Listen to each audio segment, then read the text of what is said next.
3 months after the rumored passing of His Royal Majesty Ogiame Ikenwole, the 20th Olu of Warri, the Shekiri Nation on Monday the 5th of April 2021 formally announced that the monarch had joined his ancestors. The occasion of the formal announcement also paved way for the unveiling of Prince Shola Emiko as the Omoba and Olu designate. His emergence is, however, generating ripples across the entire Warri kingdom.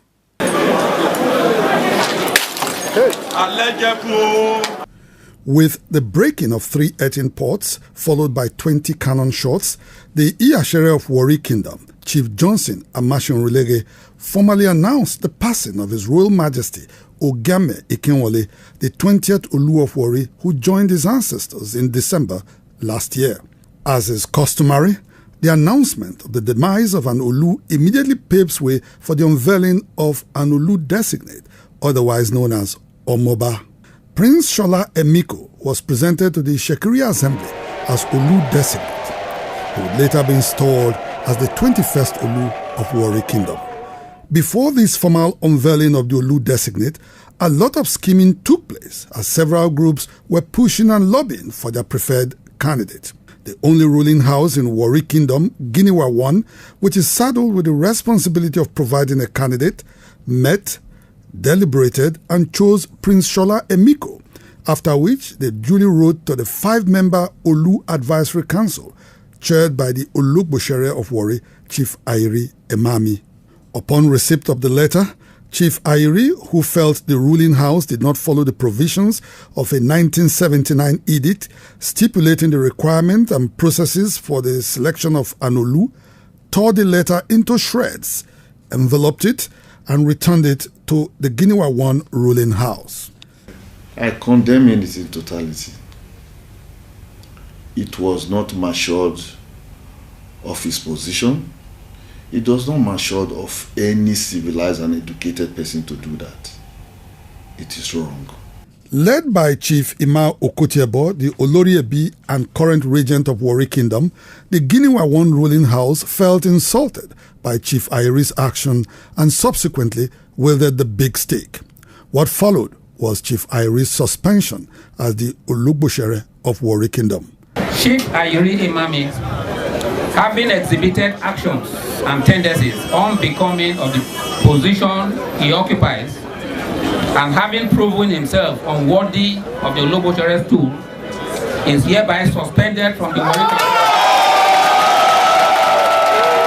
When Inside the Niger Delta called Chief Ayiri for an interview to get his reaction on these issues, he declined comment, saying he is in consultation and will address a press conference very soon.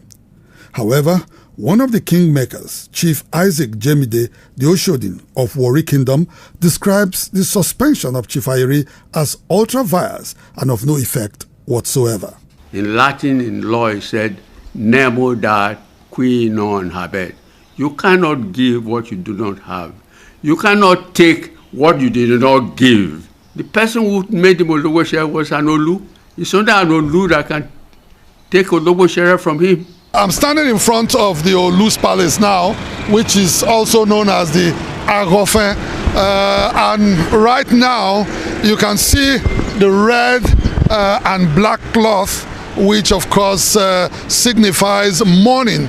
I'm going to go in now and try to locate the chiefs and try to determine what the situation is with all the stories we have heard about the selection process being right or being wrong.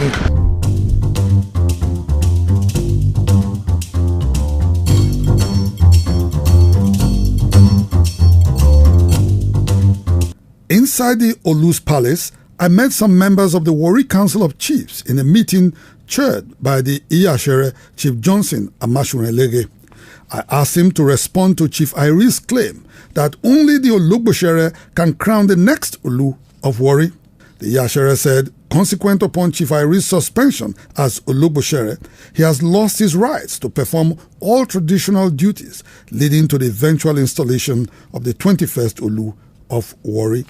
Chief Amashin is now acting as the Olugbushere of Warri and performing the duties of the office. If one person is telling you that I is the one to crown, the one to announce a ledger, it's not true. If I'm not here today, this is the number 3 man. Chief Gabriel Awala is the Nwagwe of Warri Kingdom. If Nwagwe is not there, Ojomo, Chief Yaya Pesu, take the leadership. For example, 2015, when our Olu Atuwaje joined his ancestors, there was no Loboshere, no Iyashere, no Nwagwe. The number 4th man, Yaya Pesu, the Ojomo, he took over. He did the whole process from the beginning to the end, and nobody queries him. So whosoever is saying that the emergence of our Olu designate is 40, the person is on his own. Prince Shola Emiko have 100% of the Shekiri nation support. It's the choice of the people, it's the choice of the God, and the oracle has spoken. It's the choice of the oracle. For opponents of the Olu designate, Prince Shola Emiko, they insist that the 1979 edict, which guides the selection process of an Olu, disqualifies him as his mother is of Yoruba origin. According to the edict, for one to qualify as an Olu, his father must be Shekiri and his mother must be either Ishekiri or of Edo origin.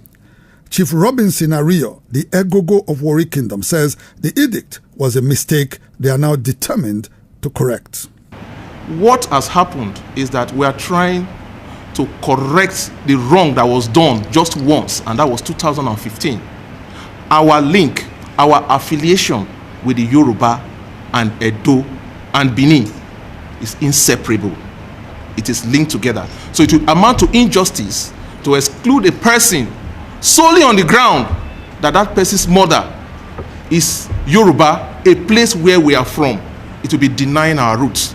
Despite the provision of paragraph 4 in the 1979 edict, paragraph 6 says, upon consultation of Ifa Oracle, the oracle's decision on a candidate is final. A paragraph which some of the chiefs say supersedes any provision in the edict. Like the oracle said he was king, he has been king from the mother's womb. Also, what Ishekiris find surprising in the 1979 edict is the deliberate attempt to cut off their age-long affinity with the Yoruba nation. I am surprised, very, very surprised. And it's something, when something wants to go wrong, it goes wrong. Otherwise, this edict would have been amended. The father of a man who has been selected or designated now, so he would have taken steps to amend this thing easily, and nobody would have quarreled with it, because we are Yoruba people as such, He would have amended it, but he didn't amend it. They amend the law. The law still remains. It is this same provision that disqualified this man now, the designate now, from being, he would have been the Olu instead of the late one. As his own attempt to bypass the 1979 edict, the late Ogame Atuwashe II had invoked his right of what the Shekiris call affirmation to make a proclamation, including Yoruba tribe as one of the places an intending Olu's mother must hail from. The affirmation, especially when not challenged, is binding on all Ishekiri people. As if to reinforce his cultural affinity with the Ishekiris, two Yoruba traditional rulers who represented the Oni of Ife traveled to Ode Ishekiri, traditional headquarters of the Ishekiri nation, to be part of the unveiling of Prince Shola Emiko as Olu designate. I'm so happy today that I witnessed what the chiefs of the Ishekiri kingdom did by electing a new Oba elect person of Prince Shola Emiko. Though the different groups are still squaring up against each other, what is clear is that the train has since left the station. The necessary rites leading to the coronation of Prince Shola Emiko as the 21st Olu of Warri began since Monday, the 5th of April 2021. What is now imperative for everyone is a broad-based reconciliation of all parties to ensure a hitch-free coronation in 3 months' time. At any given time in our history, when there is tussle for succession of the Olu, there is a group called Moje, I agree, and another group that says Meje, I don't agree. But immediately the Omoba, the Olu designate comes out, is agreed on, all the Moje, Meje, they all come together and we continue with our life. So it's not new, and already that is happening. Reconciliation is going on as we speak. The reconciliation process is already producing results, as some chiefs like Prince Omolubi Newuwumi, who had opposed the emergence of Prince Shola Emiko, has now made a U-turn. Since nobody grew up to the extent of stopping that process that came up on the 5th, then I'm advising my brothers, my sisters, that we should allow the process to go. The Shekiri-born social media influencer, Freedom Ashekpoyi, popularly known as Mr. Jollof, who made several posts against the Olu designate, is now singing a different song. Omoba Shola Emiko, the Olu designate of Warri Kingdom.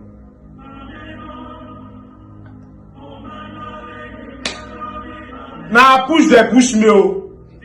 Yes, but any talk will not happen. Forgive me. President Muhammadu Buhari and other dignitaries, including the APC national leader, Bola Ahmed Tinubu, have all congratulated Prince Shola Emiko on his emergence as the Omoba and Olu designate. What is, however, curious is the fact that the governor of Delta State, Senator Ifeanyi Okowa, who has maintained a studied silence on the matter, has neither congratulated Prince Shola Emiko on his emergence as Omoba nor condoled the Shekiri nation on the passing of His Royal Majesty Ogame Ikenwole, the 20th Olu of Warri Kingdom.